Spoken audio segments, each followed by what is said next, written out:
видео шығармай кеткен али. Бәріңіздер сендермен бересіздер, қалайсыңдар?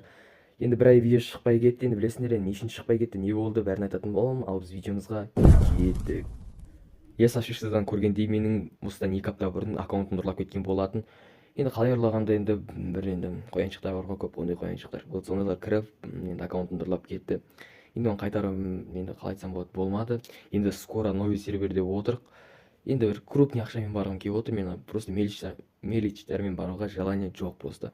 Донат салу керек, СК алу керек, тағы да қымбат бизактар алу керек, вот сондай. Енді ол жақын арада емес, бір айдың көлемінде или 1-2 айдың көлемінде. Енді до конца баратын балдар бар жәнде, вот солармен бірге барып, сол жақта дамимыз деп отырмын. Енді білмеймін, енді шаршап та кеттім өзім. Әр серверге көшіп.